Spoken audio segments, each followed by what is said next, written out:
आज हम अपनी इस खबर के अंत में उन दर्शकों का नाम लेकर धन्यवाद करेंगे जिन्होंने हमारी खबर को देखा और कमेंट करते हुए अपनी कीमती राय दी। आपकी इस राय से, आपके इस कमेंट से हमारी हौसला अफजाई होती है। कृपया आप सभी से गुजारिश है कि हमारे वीडियो को पूरा जरूर देखें और उस वीडियो से आपने क्या सीखा, क्या समझा, उसके बारे में कमेंट जरूर करें। अब खबर की तरफ बढ़ते हैं। एक खूबसूरत लड़की जिसे दूसरी बार मोइनुद्दीन से मोहब्बत हुई होती है, नाम था रोशनी। दोनों प्यार में इस कदर डूबे कि घर समाज की परवाह किए बगैर कोर्ट में जाकर निकाह कर दिया। दोनों की मोहब्बत जमा हुई और फूल जैसे असद का जन्म हुआ। दोनों खुशी खुशी जिंदगी बिता रहे थे, परिवार से अलग रह रहे थे। लेकिन 2 नवंबर को इस मोहब्बत पर लोहे का रॉड बरसा और सब कुछ शीशे की मानिंद चकनाचूर हो गया। जी हां, उस लड़की की जान ले ली गई और जान लेने वाला भी कोई गैर नहीं बल्कि खुद उसका वो पति है जिसके खातिर उस लड़की ने अपना सब कुछ छोड़ दिया होता है। दरअसल 2 नवंबर रविवार की सुबह उस घर से एक बच्चे के रोने की आवाज आ रही होती है। पहले तो पड़ोसियों को लगा कि सुबह का वक्त है, शायद बच्चा सोकर उठा होगा इसलिए रो रहा है।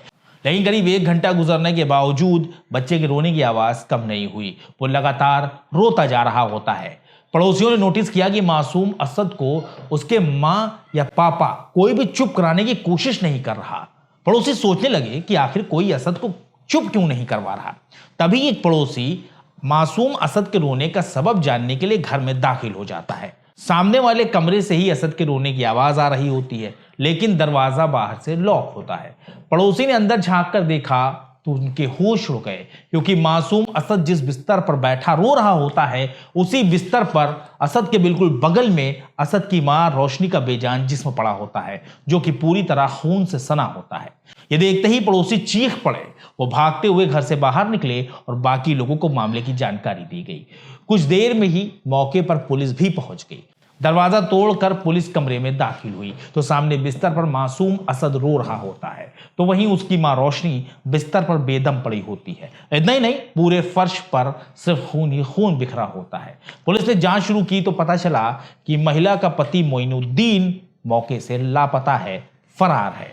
ये समझते जरा भी वक्त नहीं लगा कि यह कांड मोइनुद्दीन ने ही किया है। दरअसल यूपी के हमीरपुर जिले के मौदवा कोतवाली क्षेत्र के कमरिया गांव में रोशनी नाम की इस महिला ने मोइनुद्दीन से लव मैरिज की होती है।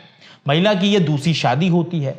रोशनी मौदहा कस्बे के हैदरगंज मोहल्ले की रहने वाली होती हैं, जिसने परिवार की मर्जी के खिलाफ जाकर मोइनुद्दीन से कोर्ट मैरिज की। पहली शादी जब हुई तो 6 महीने में ही रोशनी का तलाक हो गया होता है। इसके बाद मोइनुद्दीन और रोशनी के बीच प्रेम प्रसंग शुरू हुआ।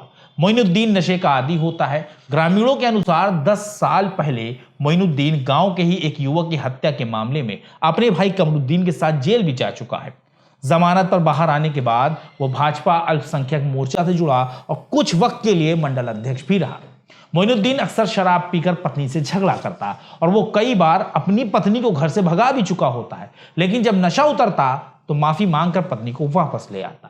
रोशनी की मां इशरत परवीन ने बेटी की लाश देखी तो उनके होश उड़ गए। वो बेहोश हो गई।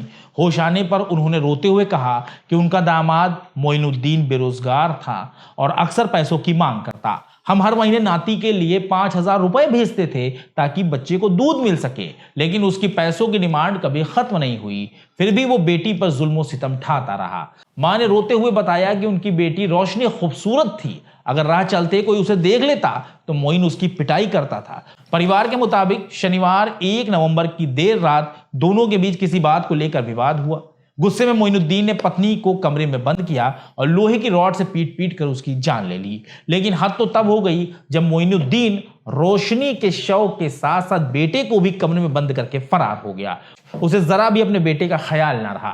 फिलहाल पुलिस ने मोइनुद्दीन को गिरफ्तार कर लिया है, लेकिन रोशनी की मोहब्बत का इतना खौफनाक अंत होगा इसके बारे में किसी ने ख्वाब में भी नहीं सोचा था। इस खबर को दिखाने का हमारा मकसद सिर्फ इतना है कि आपको समझना होगा कि मोहब्बत, शादी या किसी भी तरह के रिश्ते में जुड़ने से पहले परिवार की रजामंदी बहुत ज़रूरी है।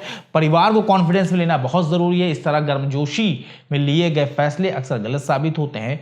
कुछ ऐसा ही रोशनी के साथ हुआ जो मोइनुद्दीन ने उसके साथ किया। अब हम अपने उन दर्शकों का नाम लेकर धन्यवाद करेंगे जिन्होंने हमारी खबर को देखा और हमारी हौसला अफजाई की। पहले नंबर पर नाम आता है शकील जी का।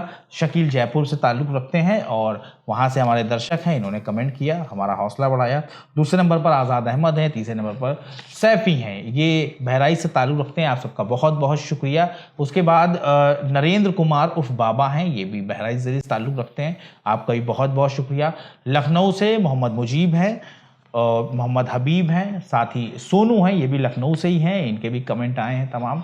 आपको भी बहुत बहुत शुक्रिया। इस तरह हमारे वीडियोस देखते रहिए, हमारी खबरों को देखते रहिए और उन पर कमेंट कीजिए, उन पर अपनी राय दीजिए ताकि हमारी भी हौसला अफजाई होती रहे। बहुत जल्द एक ऐसी सच्ची घटना के साथ हम आपके सामने हाजिर होंगे। तब तक के लिए हमारी टीम को इजाज़त दीजिए और अपना ख्याल रखिए।